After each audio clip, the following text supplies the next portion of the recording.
entitled Conscious Immunity in the War on Health. People that are in denial about the current state of affairs today in the world think that people are healthier than ever. But if you're honest with yourself, you will see that people are sicker than ever. Diseases that older generations never heard of are rampant now. Diseases like autism and multiple sclerosis. Cancer used to be a disease of old age. Now toddlers are getting brain tumors. Dementia is affecting people in their 50s now. America went from 11th to 40th in life expectancy rankings in the past 20 years. More and more children are having learning disabilities. You know, everybody has a family member who had a heart attack or cancer, and grandparents are often living longer than their kids now. So what's going on here? All right. The state of affairs is sad to say the least. If the diseases aren't bad enough, the treatment given is worse than the disease itself. Go to the doctor and guarantee you will walk out with a prescription drug. We all have experience with this. You're not getting medicine in that prescription, you're getting a chemical drug. The doctors are nothing but high-paid drug dealers. They are just salesmen for the pharmaceutical industry. And we all know we can't trust salesmen, right? Especially ones that work for the pharmaceutical cartel. So the word pharmacy actually comes from the Greek root meaning poison maker. That's what it actually means, poison maker. And the Bible refers to pharmakia as witchcraft and sorcery. So I don't have to go into full detail for people to get that pharmaceuticals are bad for them. All you have to do is look at what they call the side effects, right? So here's a commercial that I'm going to show here for an antidepressant drug called Abilify. It's for if your current antidepressant isn't working, they're just going to throw this one on top instead, you know? Instead of stopping it because it's not working, let's just put another one on there. What's the worst that can happen, right? So here's the worst that can happen. Now with the Abilify Me Plus program, your first 2 weeks of Abilify can be free. Abilify is not for everyone. Call your doctor if your depression worsens or you have unusual changes in behavior or thoughts of suicide. Antidepressants can increase these in children, teens, and young adults. Elderly dementia patients taking Abilify have an increased risk of death or stroke. Call your doctor if you have high fever, stiff muscles, and confusion to address a possible life-threatening condition. Or if you have uncontrollable muscle movements, as these can become permanent. High blood sugar has been reported with Abilify and medicines like it. In some cases, extreme high blood sugar can lead to coma or death. Other risks include decreases in white blood cells, which can be serious, dizziness upon standing, seizures, trouble swallowing, and impaired judgment or motor skills. Adding Abilify has made a difference for me. A real difference, right? You know, increased risk of stroke and death. Increased risk of suicide and depression. I thought it was supposed to help depression. Oh, wow. So it's almost funny, but it's so disgusting that, you know, you kind of gotta laugh, you know, it's hilarious, you know. So how has this happened? How can health be so bad, and how can the treatment be worse than the condition being treated? So to find the answer to this, we must look back into the history of the AMA, which is the American Medical Association, and the type of groups they were affiliated with, especially the chemical companies and the nonprofit foundations. So if we look back to the 1800s, when the healthcare system in America was very open and unregulated, doctors were freelance. And they assumed all the risks of their decisions. They practiced many different healing modalities, mostly naturopathy, homeopathy, and also allopathy. Now, naturopathy and homeopathic medicine was a natural form of healthcare, whereas allopathy is the modern form of medicine that we have today, which uses surgery and chemical drugs.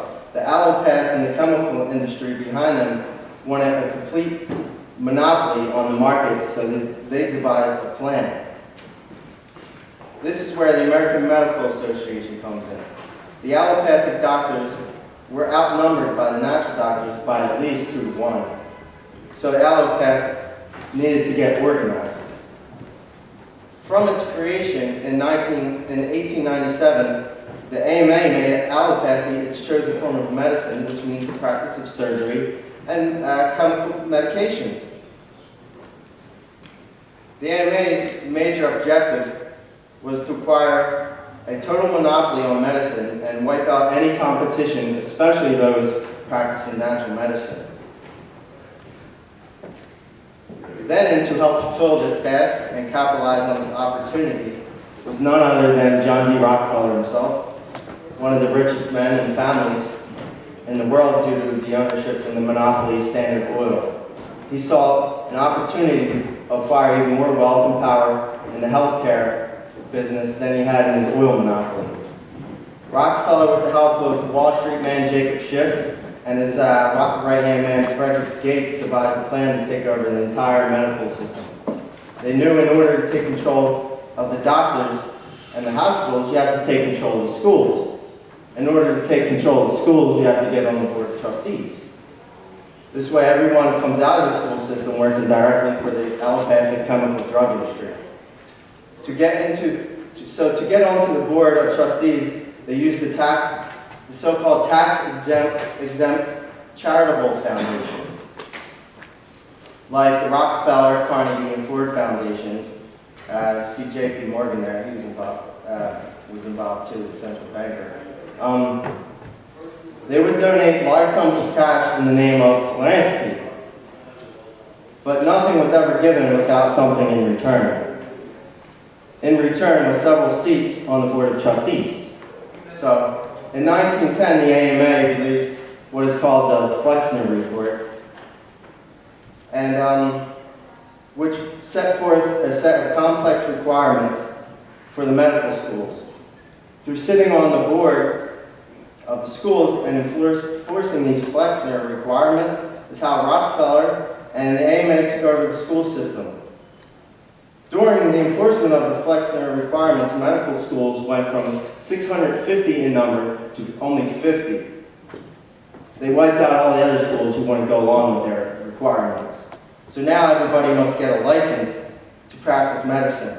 And if you don't go along with what they say, you lose your license. And how do you pay off those, high tuitions if you lose your license? So you're screwed now. You gotta do what they say, or you lose your license, or you got this huge debt that you can't pay off. And also now with this license, you have a license to kill because you're removed from liability.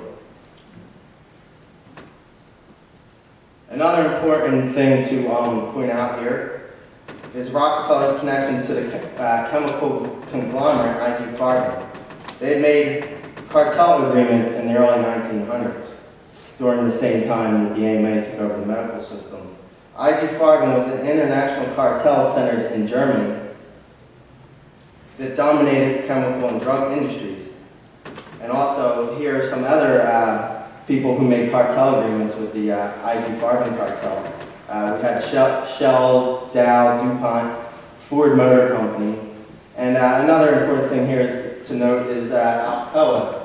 Alcoa is the aluminum manufacturers of America, and they were the aluminum monopoly that took over the aluminum industry. We'll be talking about them a little later when it comes to fluoride issue.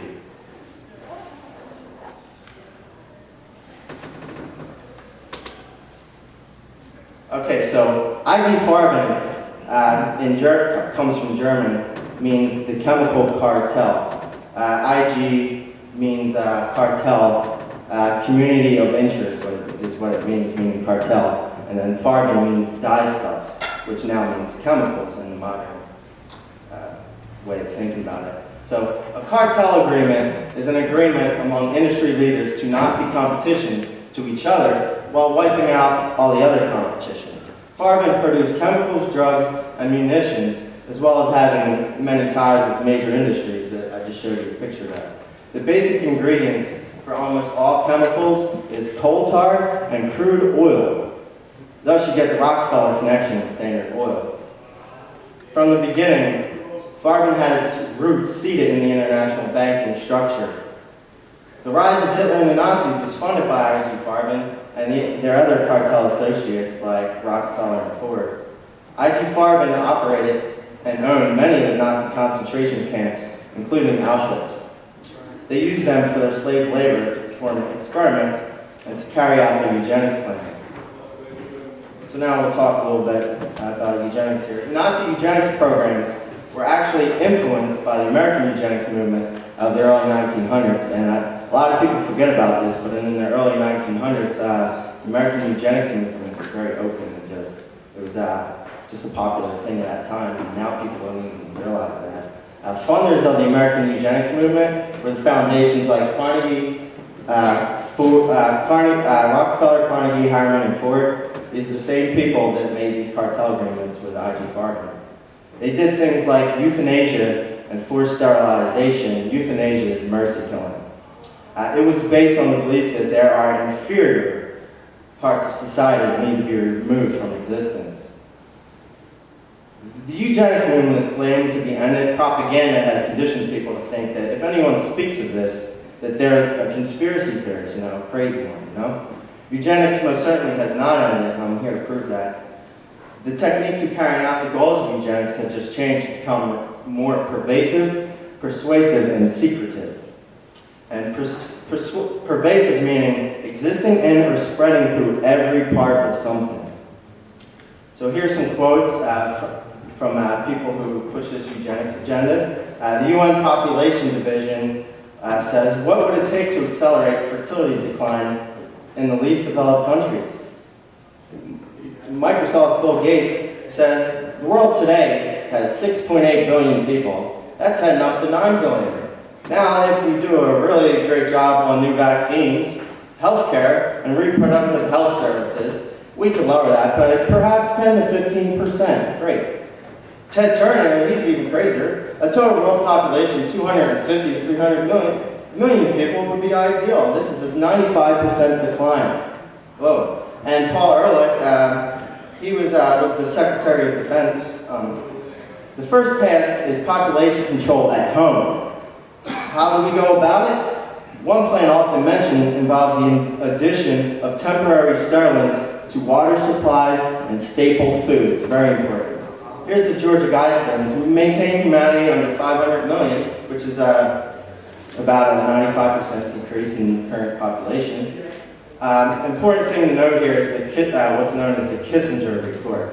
It's the National Security Study Memorandum 200. Kissinger was the person who they say he wrote it, and he was the big guy who pushed us.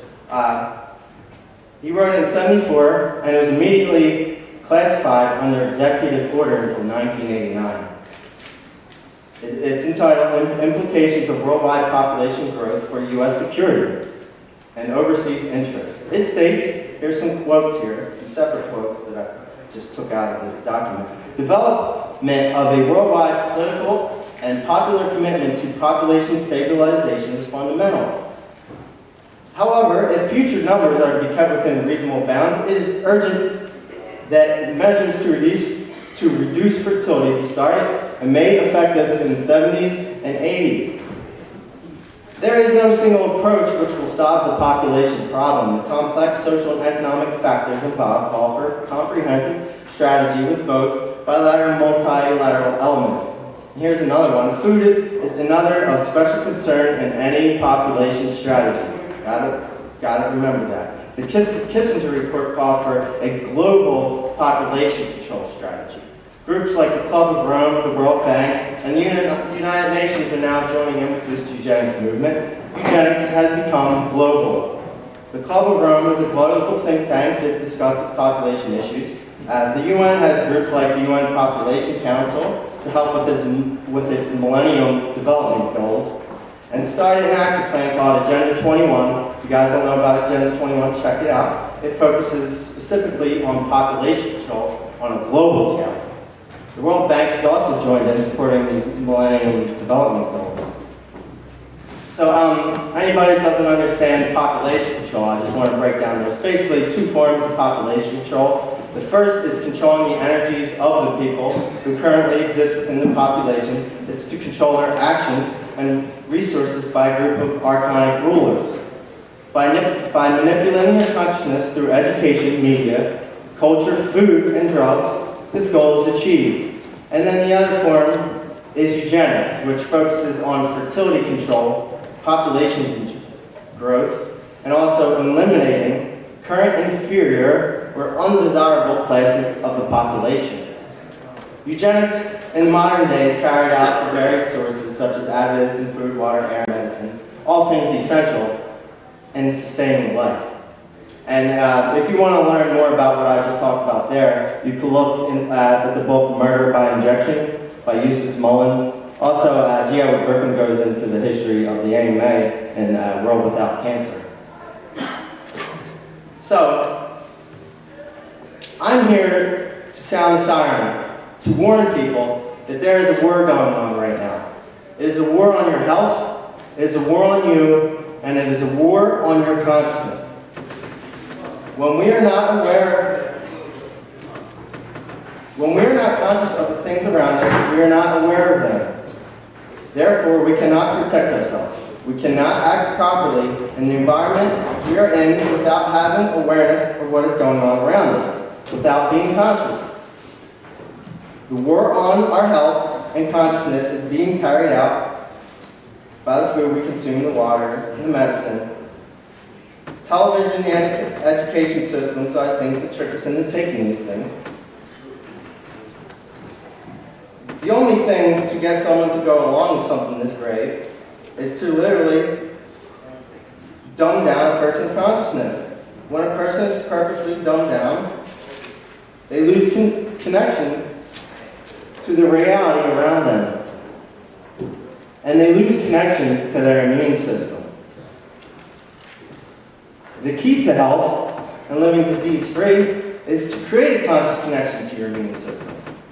So they're trying to disconnect that connection. You know? Being aware of what it needs and being aware of what harms it. When broken down, the answer is that simple. You take in good things and you leave out the things that are bad for you. I think everyone understands that. Where the misunderstanding comes in is in all the different assaults that our bodies are being faced with on a daily basis. And most people just don't grasp the full scope or don't have a conscious understanding because they feel overwhelmed. And they don't know their options and the solutions to this problem. I'm going to attempt to shed some light on this topic based on my many years of study. So based on the truth that health comes from the immune system by taking in the good things and leaving out the bad things, let's look into what these toxins are.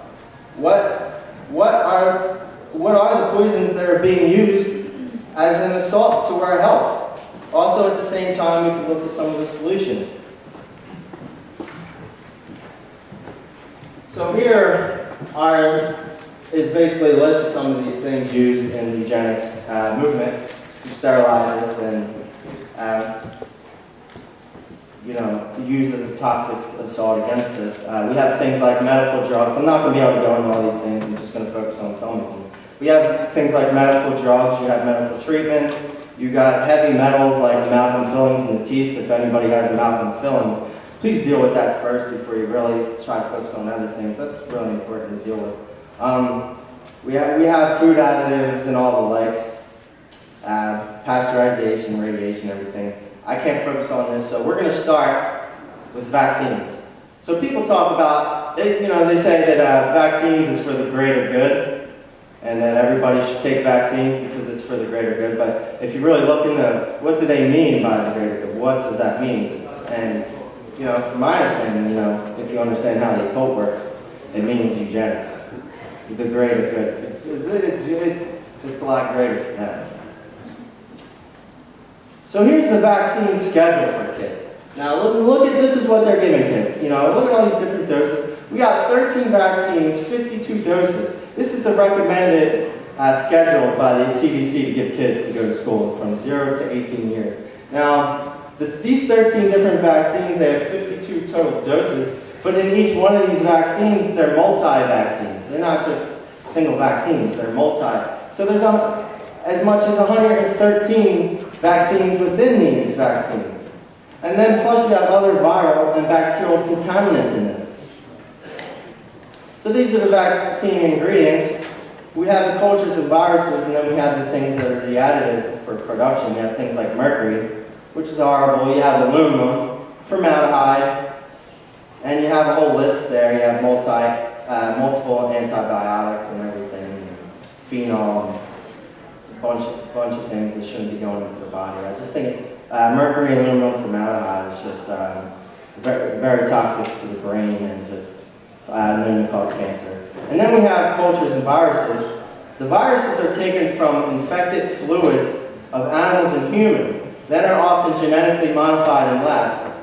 And then they're cultured in mediums. They take the viruses and culture them in mediums such as cow serum, monkey kidney cells, mouse and rabbit brain cells, chick embryo cells, human and animal blood cells, human albumin, not sure what that is, joint fluid, human embryonic cells, which they call diploid cells. And these are from human aborted fetus cells. So this is what, they take an infected fluids from animals with viruses, and then they culture them in these type of mediums like aborted fetus cells. It's disgusting. And then they add all that other stuff on top of the additives. The vaccines are also contaminated with extra foreign viruses, bacteria, and DNA that come with these culture sources that they can't filter out. So here's our biowarfare connection for vaccines. In 1971, President Richard Nixon signed the National Cancer Act, which was infamously referred to as the War on Cancer. Shortly after signing this act, Nixon turned the biowarfare labs at Fort Detrick into a center for the Virus Cancer Program, ran by the National Cancer Institute. Now, anybody that doesn't know what Fort Detrick was, it was ran by the United States Army and was the central hub of the U.S. Biological Warfare Program. Nixon turned it into a cancer virus program in 1971 to see which viruses caused cancer. Nixon quotes, "The United States shall renounce the use of lethal biological agents and weapons and all other methods of biological warfare. The United States will confine its biological research to defensive measures such as immunization and safety measures."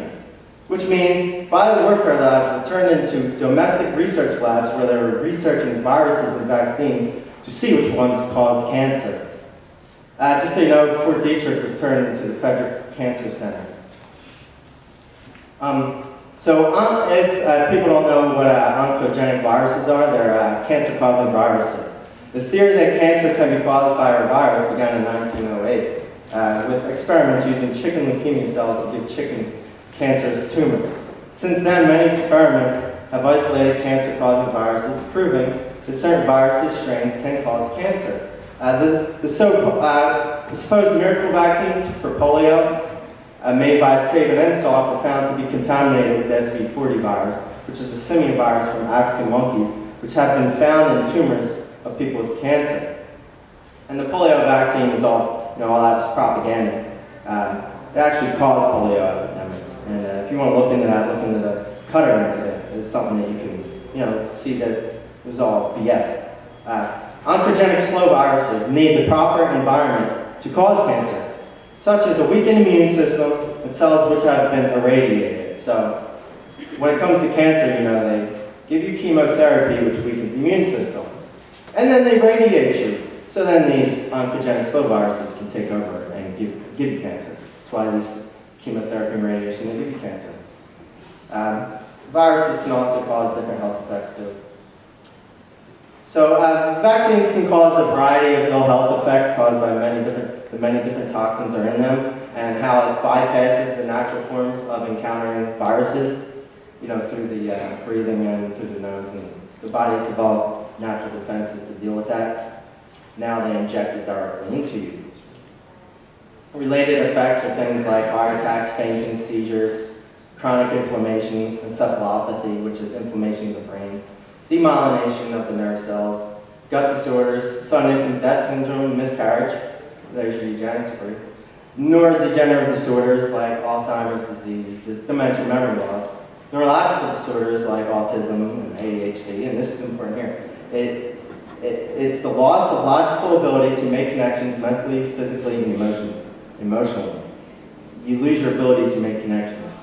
Autoimmune disorders like arthritis, asthma, allergies, and multiple sclerosis are also things related. And an autoimmune disorder is when the immune system overreacts or attacks certain internal tissues and cells as if they were foreign pathogens. This can be caused by the cell cultures and viruses in vaccines, which come from things like blood, brain, kidney, lung, and joint fluid cells.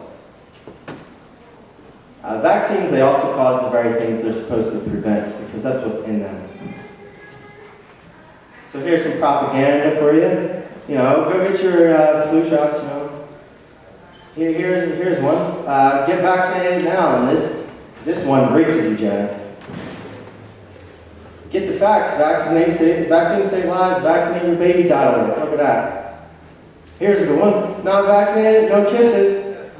Get the adult whooping cough vaccine. www.vaccinateyourfamily.org. That's great, you know. Not vaccinated, no kisses for you. You know, look how cute that kid looks, but then get your vaccines. It's disgusting.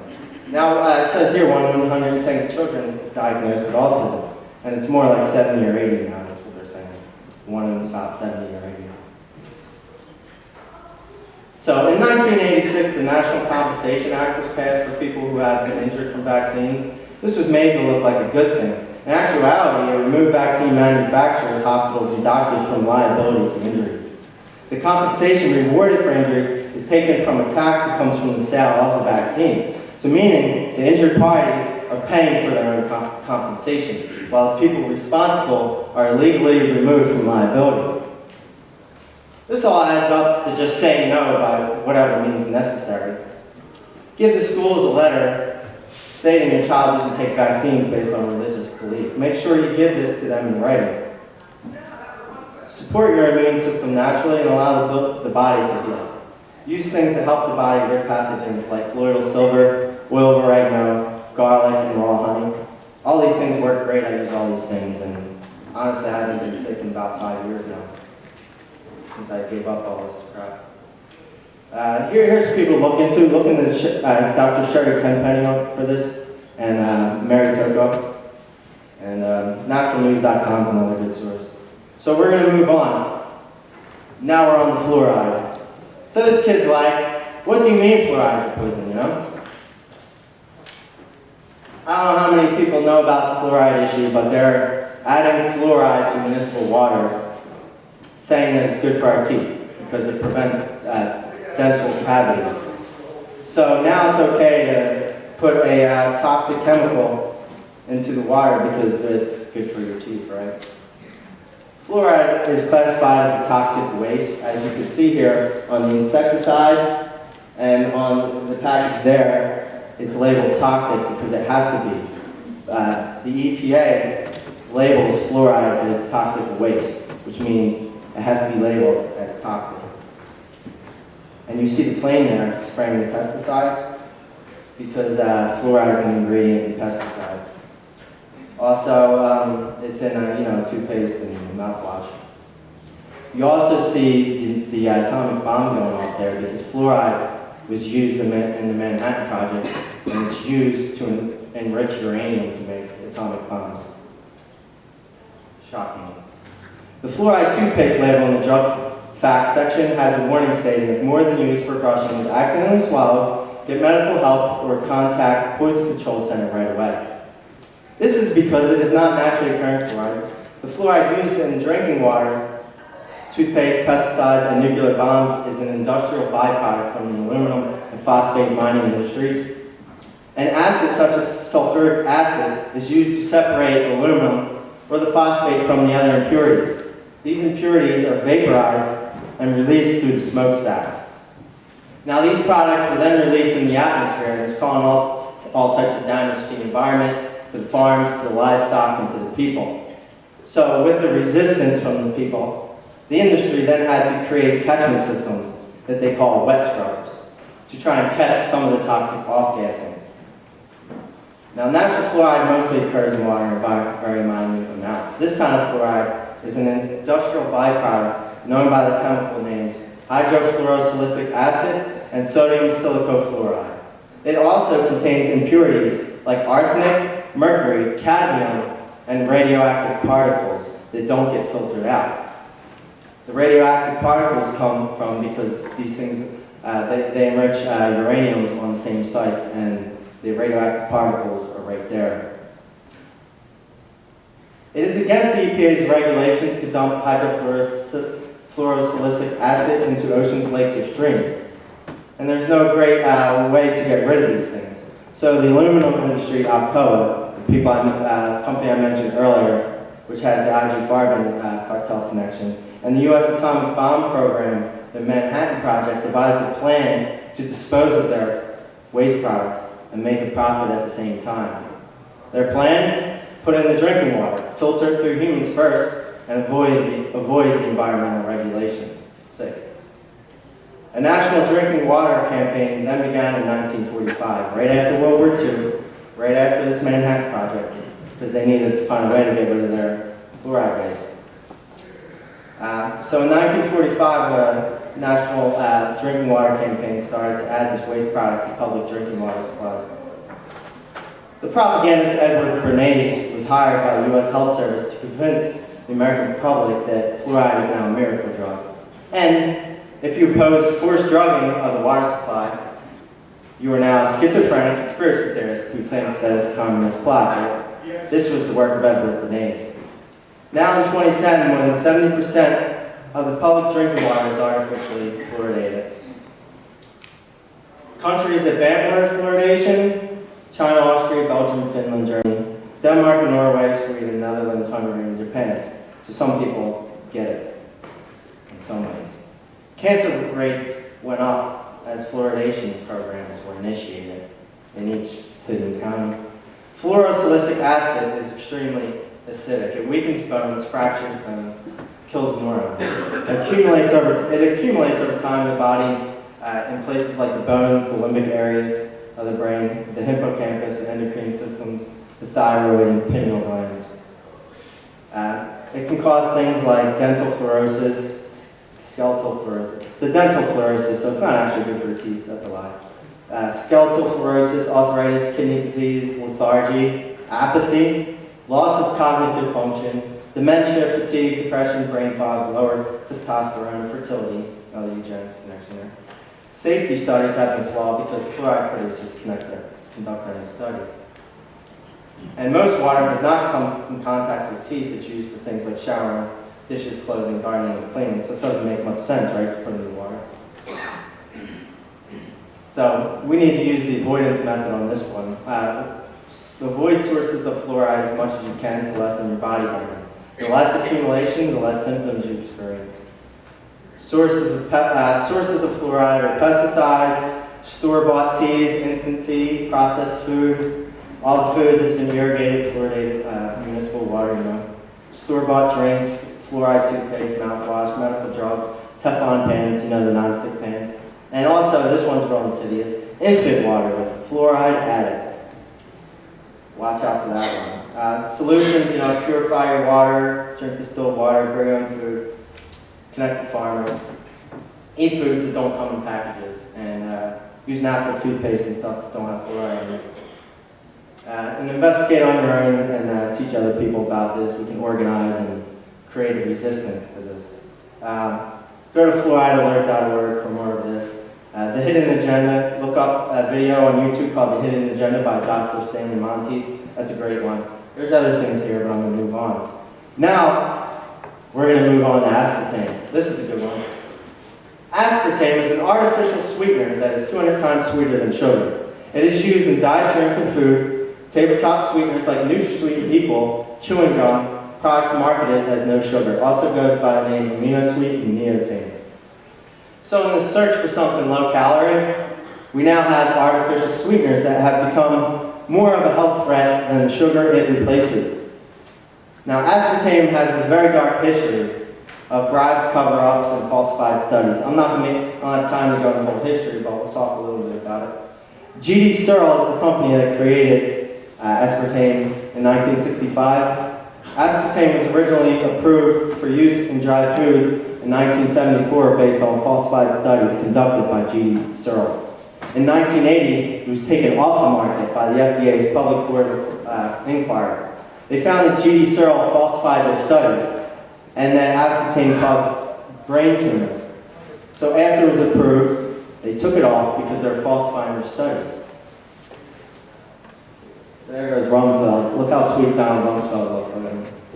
Donald Rumsfeld, who was Secretary of Defense from 75 to 77, was hired by G.D. Searles in 77 to help end the lawsuits against them and to get aspartame fully approved.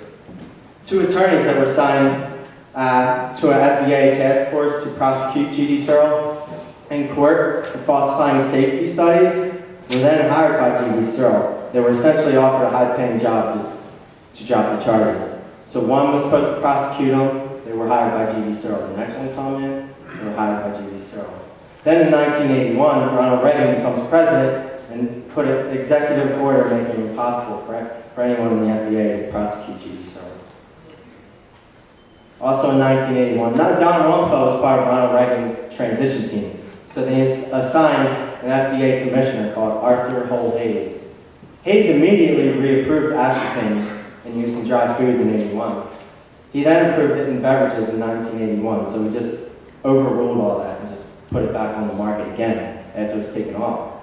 Hayes then stepped down as commissioner in 83 after he approved it. And he went to work for G.D. Searle. That's how that works. And he was also, there was a scandal during that time. He was accepting bribes as FDA commissioner. So here's our biowarfare connection for aspartame. Arthur Hull Hayes previously worked in the Army and did biowarfare research into mind-control drugs and crowd-control agents at Fort Detrick. Aspartame was also considered a possible biowarfare agent by the DoD. And also Donald Rumsfeld has all his connections in the military complex. So the health effects. Over 80% of the FDA's adverse health claims for food additives is related to aspartame. The FDA has a list of 92 adverse health effects. Here's a list of some of the health effects. Health effects are mostly neurological and connected to the nervous system.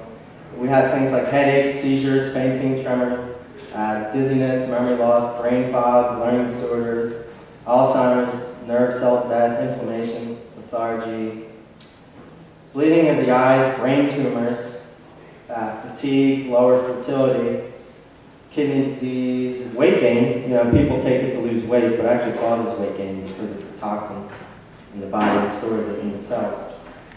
Also, coma and death, autoimmune diseases. Aspartame is known as an excitotoxin because 2 of the 3 components that make up aspartame are excitatory amino acids. Excitotoxin is something that overexcites nerve cells to death. So these are the 3 components.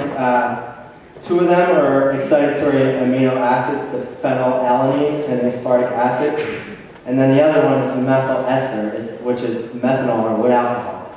And it breaks down into formaldehyde in the body. And all 3 of these components are quickly released in the bloodstream and goes through all the organs in the body. Excitatory transmitters are a normal part of the brain function. They signal the brain to react when needed, but when there is an overconcentration, it overexcites neurons and causes them to burn out. And then they put propaganda out like this because it's a joke to them. They think we're stupid. We don't get these things, right? Enjoy more madness. It destroys the brain. It disturbs the nerve cells. It drives you insane. It makes you mad. And then Coke Zero here has aspartame in it. And then they say, enjoy more madness.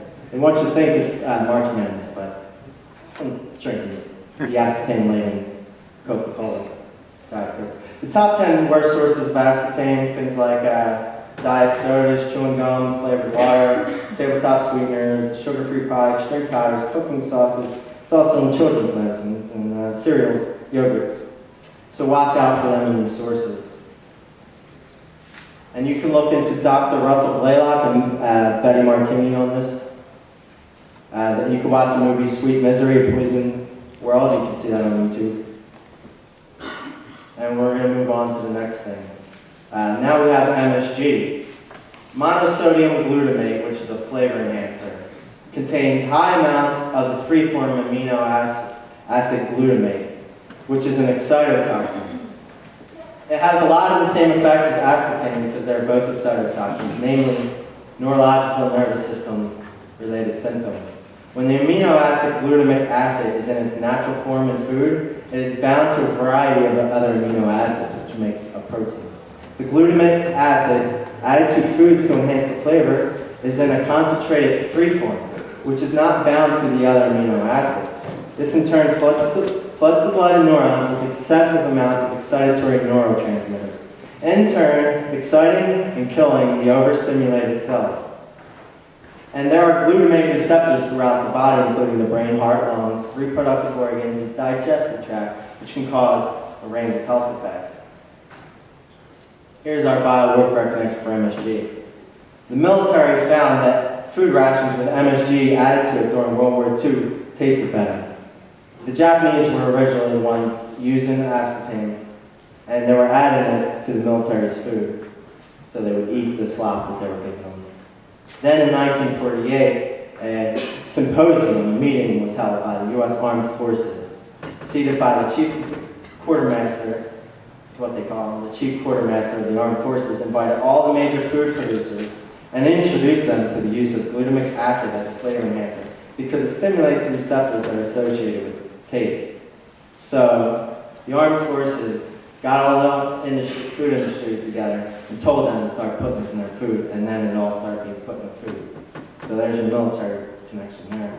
MSG was grandfathered in as GRAS, meaning generally recognized as safe. It's a label by the FDA without being tested for safety. GRAS labeling exempts it from normal safety requirements, so it's just pushed in, no safety requirements on it. Glutamic acid is often used in gravies, salad dressings, soups, diet food, and drinks, so look for it in there. And you don't only look for monosodium glutamate, MSG. It also goes by many different ingredients, like hydrolyzed protein, vegetable protein, textured protein, protein extract, enzyme yeast extract, autolyzed yeast extract, natural flavorings. Ever wonder what was in that stuff? Spices, casein, carrageenan, broth, stock, and the brand Accent. So you really got to start reading your labels and being aware of what you're taking in your body. Beware of things with no MSG because only things that have 100% glutamate have to be labeled as such. MSG is also used in pesticides as a growth stimulant. And many foods that claim to be healthy contain MSG, so always read your labels and be conscious of what you're doing. Dr. Russell Blaylock's the expert on this, so if you want to look into this stuff, just look up some stuff on Dr. Russell Blaylock. The next thing we're going to talk about is pesticides. So you can see here on the right side, where the plane's spraying the pesticides, the canola crops here are dying.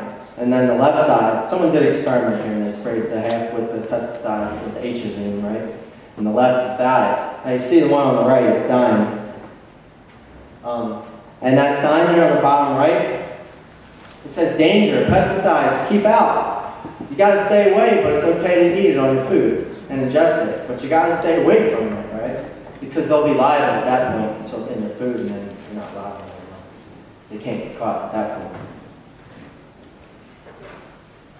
So a pesticide is a toxic agent that is designed to kill something that is considered a pest.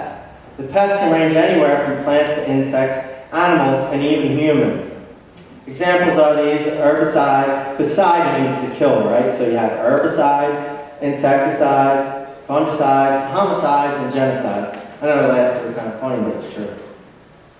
In the 15th century, they used arsenic, mercury, and lead as pesticides. And then up until the 1950s, arsenic was the most common, and then followed by chlorine-based ones, phosphate-based, and so forth. Herbicides became common in the 1960s after the Vietnam War. And the EPA stated, by their very nature, most pesticides create some risk of harm to humans, animals, or the environment because they're designed to kill living organisms. So here's our biowarfare connection for pesticides. Pesticides, by their fundamental nature, are biowarfare agents used to wipe out entire classes of species. It is the kill-them-all approach. It is warfare.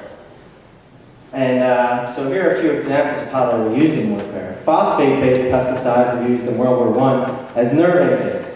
Chlorine-based pesticides were used in World War II as biowarfare agents.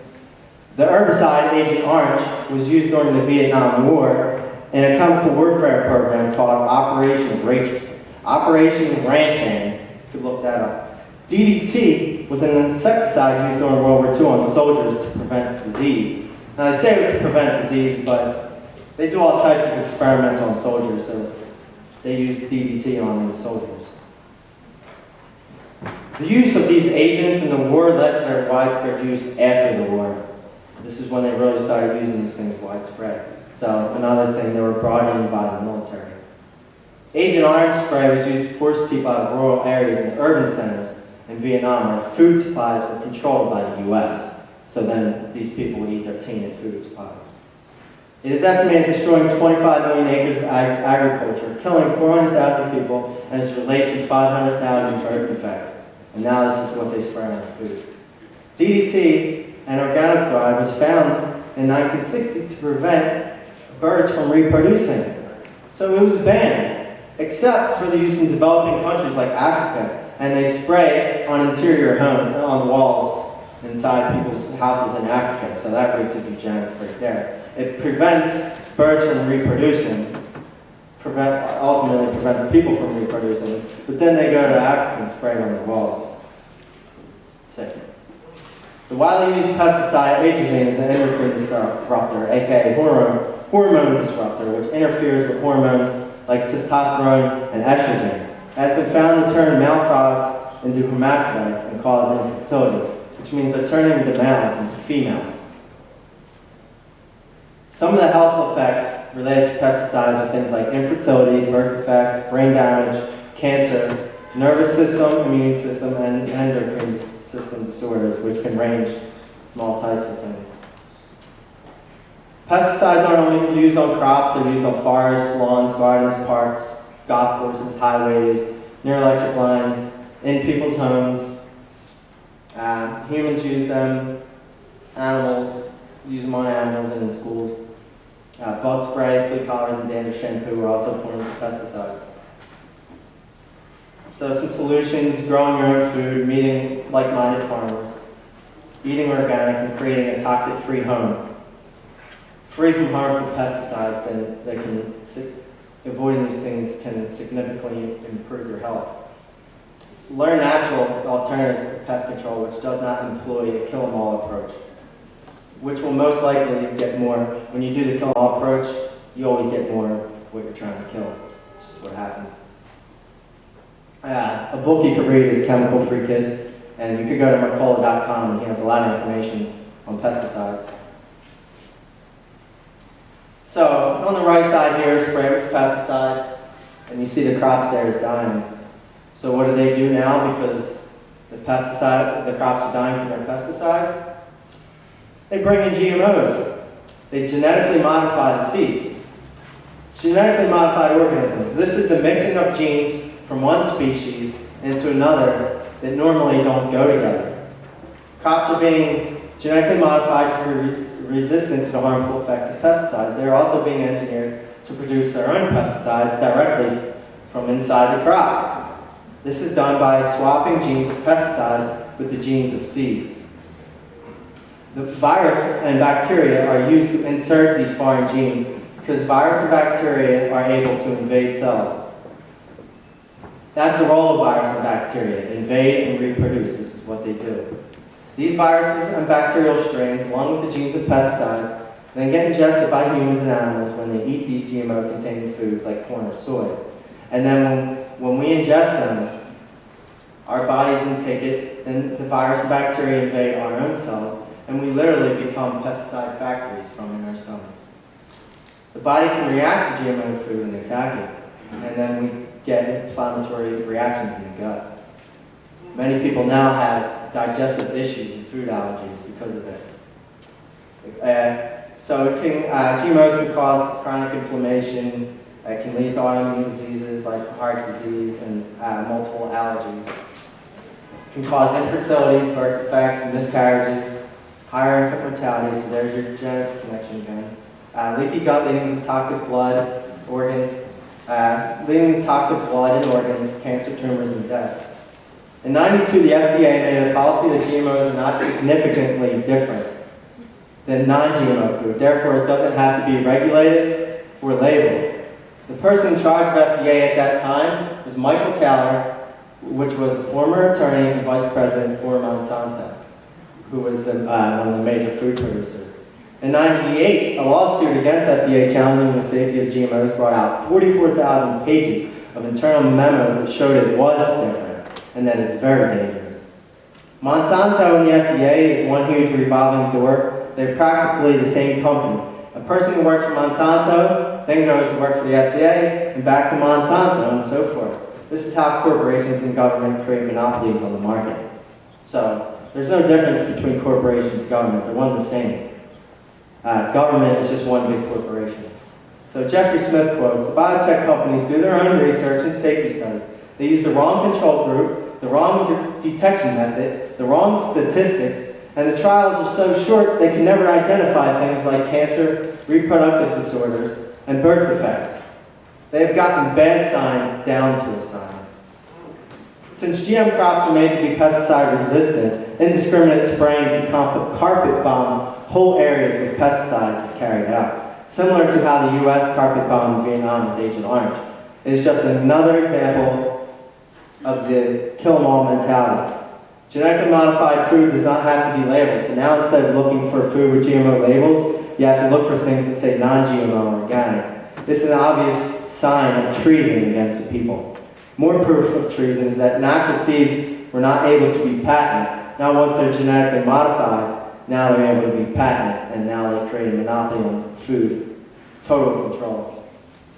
So GMO food crops, there are only non-GMO crops, but their derivatives are vast. You have things like soy and corn and sugar beets for sugar, and these things are just in everything. These are ways to avoid it.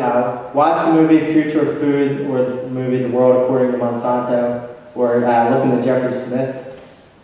And eat organic, look for things that say non-GMO, and grow your own food. Stop supporting the industrial agriculture. So I'm going to move on. So basically, you know all these effects I talked about these different ingredients? We can't really blame health effects on one thing or the other. It's more of a combination of all things. We have to kind of look at all this and try to avoid and just eat a natural-based diet and avoid all these things.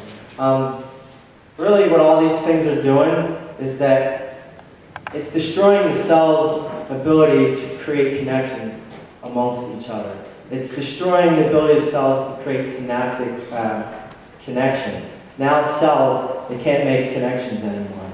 And that's on a cellular level. And if humans are just one big cell made up of a bunch of little cells. Now it's destroying humans' ability to make connections to the wider world. It's destroying the ability of humans to connect information, connect things together, all these things I talked about today. They can't make these connections.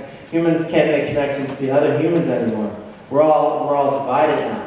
You know, everybody's become antisocial. Our cells have been disconnected from making synaptic connections, and so have we. So the solution here, I just want to mention the solution before I'm done, is what I call conscious immunity. It's becoming conscious of these things. It's becoming aware. It's knowing about these things. Because if you don't know about these things, you can't protect yourself from them. Also, everything out there has consciousness. And so does our immune system, especially our immune system. Our immune system is very smart and conscious. And when we continually ignore our immune system and just ignore it and just say, you know, whatever, I'm just going to do whatever I want. Eventually the immune system is going to say, you know what, you keep neglecting me over and over with all this stuff. I'm tired of it, and it's going to give up and it's going to say, you know what, screw you. And that's when the body gets diseased. That's when cancer takes over. That's when people become sick. Because the immune system can put up with a lot of stuff. The body can put up with a lot of stuff. But over time, the immune system will just say, you know what, you ain't doing anything for me, I'm not going to do anything for you anymore. So what we have to do is create a conscious connection with our immune system. Our immune systems have consciousness, so do we. We've got to create a relationship with it. And through creating that relationship, the more you do for it, the more it will do for you. So that's what I'm calling conscious immunity. It's creating that connection. It's about creating connections again with ourselves, within ourselves, and then being able to create connections in the world and to be able to put together information. So that's my presentation. Thank you guys.